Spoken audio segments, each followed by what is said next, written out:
First year chapter number 2। इसमें topic है आपका सारिफ का तवाज़ुन। अब सारिफ अगर अपनी आमदनी को एक से ज़्यादा चीज़ों पर खर्च करता है, जैसे आपने मसावी अफ़ादा मुख्ततम में पढ़ा, जिसमें आपने टेबल बनाया जिसमें दो चीज़ें जो है वो ख़रीदी जा रही थी, तो इसी तरह अगर सारिफ अपनी आमदनी को मुख्तलिफ़ चीज़ों पर खर्च करेगा तो वो उनका जो अफ़ादा मुख्ततम है उन चीज़ों का, उसको लाजमी तौर पर मद्देनज़र रखेगा। तो सारिफ को तवाज़ुन होगा कहाँ पे? सारिफ का जो तवाज़ुन है वो कहाँ पे होगा, किसके बराबर होगा? जहाँ एक शय अलिफ शय का अफ़ादा मुख्ततम बटा अलिफ शय की कीमत ये बराबर हो जाए बे शय का अफ़ादा मुख्ततम।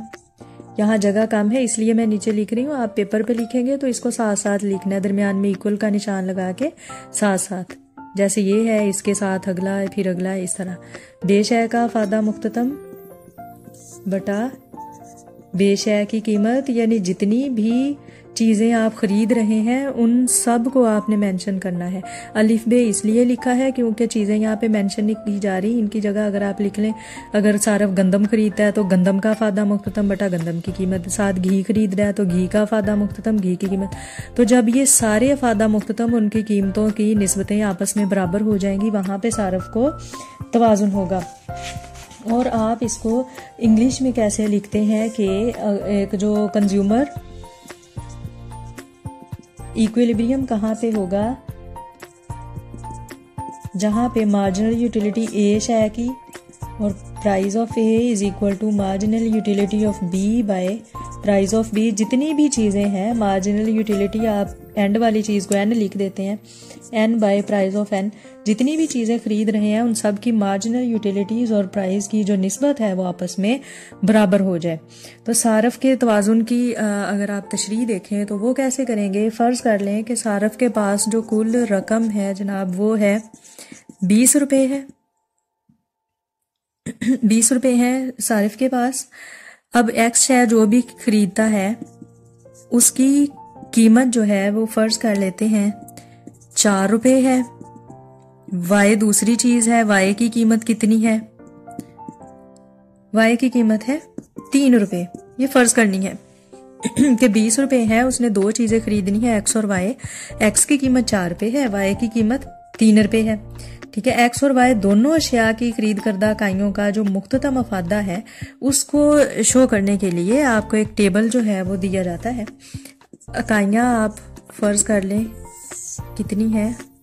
5 है, 1 2 3 4 एंड 5। 5 इकाइयाँ जो है ये आपने सारिफ ने खरीदनी है। 5 इकाइयाँ सारिफ खरीदेगा। अब एक्स का जो मुख्ततम अफ़ादा है,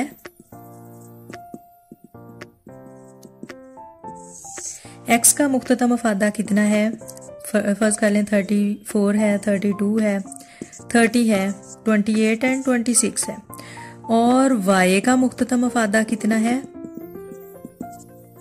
जो वाई है उसका मुख्ततम अफ़ादा है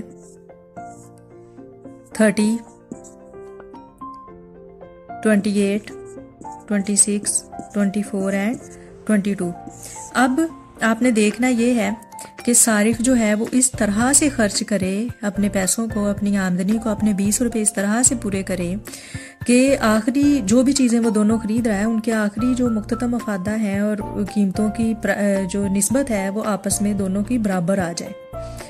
तो क्या करेंगे? अगर फ़र्ज़ कर लें कि सारिफ जो है वो एक्स शय की 2 इकाइयाँ खरीदता है, एक्स शय की 2 इकाइयाँ खरीदता है और बाकी बच जाता है वाई, तो वाई शय की वो खरीदता है जनाब 4 इकाइयाँ, तो उसका जो है अफ़ादा मुख्ततम कितना होगा?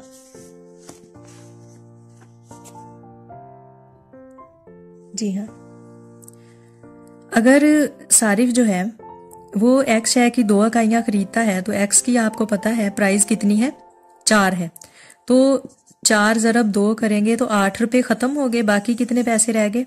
टोटल है 20 रुपये। ठीक है, 12 रुपए बच गए। वाई शय की कीमत कितनी है? 3 है, तो इसका मतलब है वो 4 इकाइयां वाई की खरीद सकता है।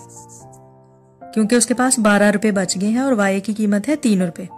तो अब वो 4 इकाइयां y की अगर खरीदता है, x की 2 इकाइयां खरीदता है, तो क्या फिर वो तवाजुन में होता है? आपने ये देखना है। इसको आप सॉल्व कर लेंगे। यहाँ पे इस जगह पे हम इसको सॉल्व करेंगे। हाँ जी, अगर 2 इकाइयां वो x की और 4 इकाइयां y की खरीदता है तो फिर क्या होगा? आप देखें कि दूसरी इकाई पे अफादा मुख्ततम कितना है? 32। तो दूसरी इकाई का आपने यही प्रूव करना है ना, x का मुख्ततम अफादा बटा x की कीमत बराबर आ जाए y का मुख्ततम अफादा बटा y की कीमत। तो x का मुख्ततम अफादा कितना है? वो x कितने खरीद रहा है? 2। मुख्ततम अफादा x का 2 पे 32 है, तो 32 बाय x की कीमत कितनी है? 4 है। दूसरी तरफ y का मुख्ततम अफादा कितना है? y कितनी खरीद रहा है? 4। चौथे नंबर पे 24 y का मुख्ततम अफादा है और y की कीमत कितनी है? 3।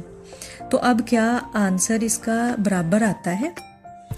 इसको जब आप करेंगे 8 और इसको जब आप करेंगे फिर भी 8, तो 8 और 8 दोनों आपस में बराबर हो गए। इसका मतलब है कि सारफ जो है वो तवाजुन में है। लेकिन अगर आप इसका कोई भी कम्बिनेशन चेंज करके देखते हैं तो आप खुद से करके देखिएगा, ये बिल्कुल बराबर नहीं आएगा। आप अगर फर्ज कर लेते हैं आप 3 इकाइयां x की खरीद रहे हैं, 3 इकाइयां x की खरीद रहे हैं, x की कीमत है 4 रुपए, 3 इकाइयां खरीदी, 12 रुपए खर्च कर लिए, बाकी बचे आपके पास 8 रुपए। 8 रुपए अगर आप इस पे खर्च करते हैं तो बिल्कुल भी आपका ये वाला तवाजुन नहीं निकलेगा।